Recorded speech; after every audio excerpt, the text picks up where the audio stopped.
What's going on, everybody? Mortem here, this time bringing you 5 game series that won't see a release for quite some time. Now, that is to say a main entry, if you will, or a mainline title, as a lot of these do have offshoots and spin-offs, etc. that release pretty regularly, or maybe they take it in a different direction, but nonetheless, these particular game series are unlikely to continue in the same fashion at the very least. Now, with the recent revelation that Owlcat Games, the maker of both Pathfinder video games, will, for their third title, not be making a Pathfinder or Starfinder game, it got me thinking about other video game series that I loved, but likely aren't going to see another release for at least a little while. Because while I do enjoy Owlcat Games and basically everything they've done up to this point, if you've watched the channel at all, I love Pathfinder, and it does make me a bit sad that we're not going to see another one for some time. Which of course leads me to entry number 1, Pathfinder and Starfinder. So let's talk about this a little bit more. As I just mentioned, Owlcat won't be making one for a while at the very least. Given the success of the first 2 that they've done, I imagine Paizo, the publisher of both games, will likely want to continue that relationship at some point, should Owlcat be interested, and vice versa, you know how it goes. That said, Paizo licenses Pathfinder out for these video games, which means, in theory, they could give that license to someone else, and in fact, I know that they want to. As I've mentioned previously, I do have a bit of contact with Paizo, and you can actually just find some public statements on the matter if you look hard enough. They are very much so interested in a Starfinder title at the very least, and they are actively looking for a studio to make it, basically. But as you might imagine, that's a bit of a complicated legal process, combined with the fact that you want to find a studio that actually has the time to work on it that would make a quality title. And reality is, no matter how you slice it or how optimistically you want to look at this, it's gonna be a while. And speaking of things that have been a while, let's move on to our second entry, The Elder Scrolls, or more specifically, Elder Scrolls 6. So, The Elder Scrolls V Skyrim, of course, released all the way back in 2011.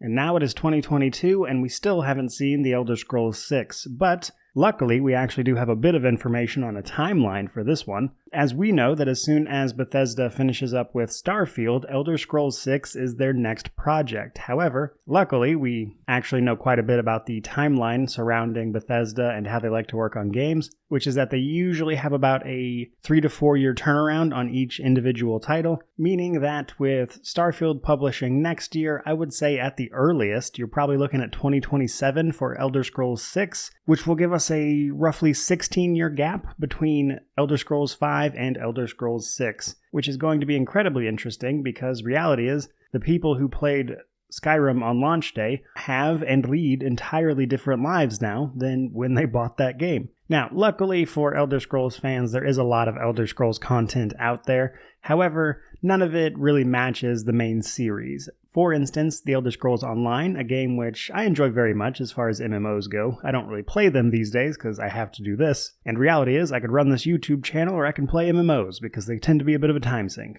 So while there's stuff releasing for it, it has been quite some time, and will be quite some time before we get The Elder Scrolls 6. And that brings us to number 3 on the list, Knights of the Old Republic.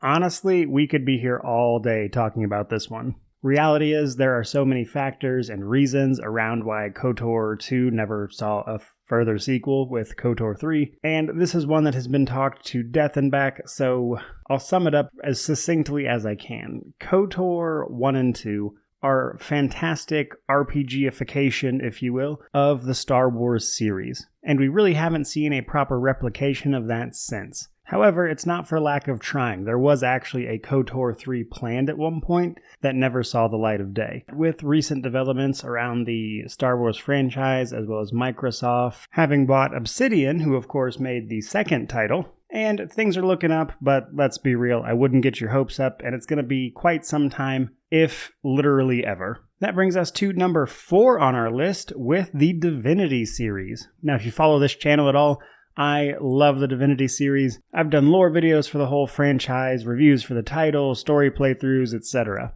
Now, Larian Studios is of course working on Baldur's Gate 3, which is a much sought after license for the Baldur's Gate franchise, of course. Now, as a result of that, and possibly due to the success it may or may not find after launch, it is incredibly unlikely that we will see the continuation of the Divinity series for quite some time, which is a real bummer to somebody like myself, because that series actually has a ton of unanswered questions, and while overall I think Baldur's Gate 3 is going to be an amazing game, Larian can't clone themselves, and thus, this is a situation of having your cake and eating it too is a bit of a problem. And then, last but not least, we have Pillars of Eternity. Now, the Pillars of Eternity universe will be getting a sort of continuation, or a prequel, the rumor is, around the upcoming Avowed. However, Pillars of Eternity, the CRPG series, is quite frankly unlikely to continue, though people like myself, of course, still hope that it does. Now, I think this can largely be chalked up to the fact that while Pillars of Eternity was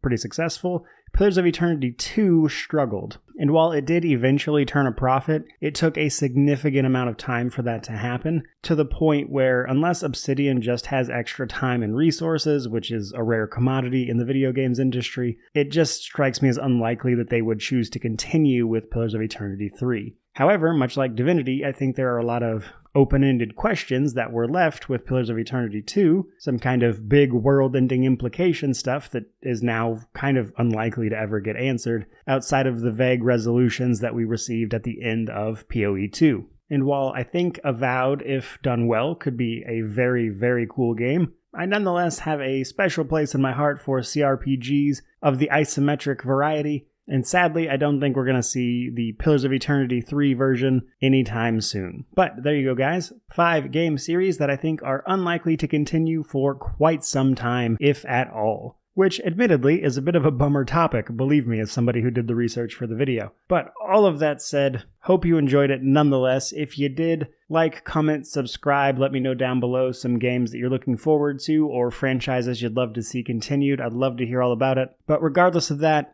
thank you so much for watching. I really do appreciate it. May you wander in wisdom and have an amazing day.